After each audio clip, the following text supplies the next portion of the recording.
ఏం పేరమ్మా మీ పేరు? పద్మ. పద్మ. ఓకే. ఎంత ఉంది మీ భూమి? 4 ఎకరాలన్నర ఉంటుంది. 4 ఎకరాలు. ఎకరం ఎంత పలుకుతుంది?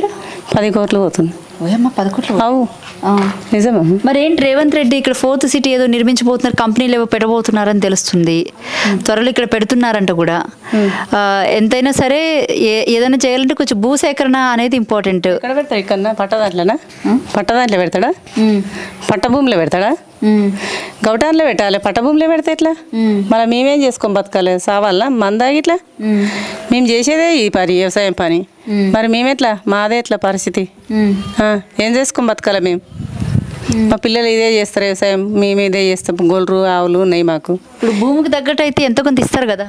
తగ్గట్టు అంటే ఎంత ఇస్తారు? ఇంతో అంత అంటే 1 లక్షనా 2 లక్షల? ఇక్కడ పోయేది 10 కోట్లు అడుగుతురు.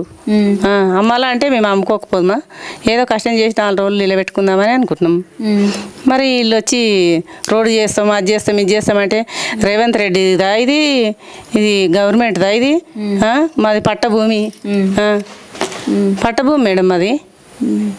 ఇది ఉత్తగా గైరాన్ని కొట్టుకునే పొలం కాదు. ఎట్టి పరిస్థితుల్లో చేసి తీరుతామంటే మరి? ఎట్టి పరిస్థితుల్లో సరే చేసి తీరుతామంటే మాది ఏంది పరిస్థితి మరి?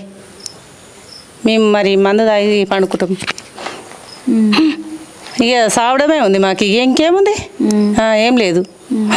చేసేది ఏముంది? ఏం లేదు. అదే ఉంది. ఇక రేవంత్ రెడ్డి ఆయనతో తీసుకుంటాడేమో. 4 ఎకరాలన్నర ఉంది, ఆయనతో తీసుకుంటారేమో.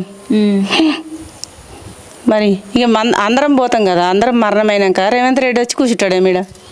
ఆఫీస్కి ఇట్లా కట్టుకొని బిల్డింగ్ కట్టుకొని లేని వాళ్ళకు ఉన్న వాళ్ళకు అందరికి ఇస్తాడేమో ఇండ్లు. ఎట్లుంది కాంగ్రెస్ పాలన మరి? ఎట్లుంది కాంగ్రెస్ పాలన? ఏం మంచిగా ఉంది? ఏమైనా మంచిగా ఉందా? పట్టభూములకి రోడ్డు తీస్తుంటే ఏంది? ఇది గైరాన్ పొలాలకి వెళ్ళి రోడ్డు తీసుకుంటే బాగా. పట్ట పొలాలకి వెళ్ళి మేము చేసుకొని బతలము.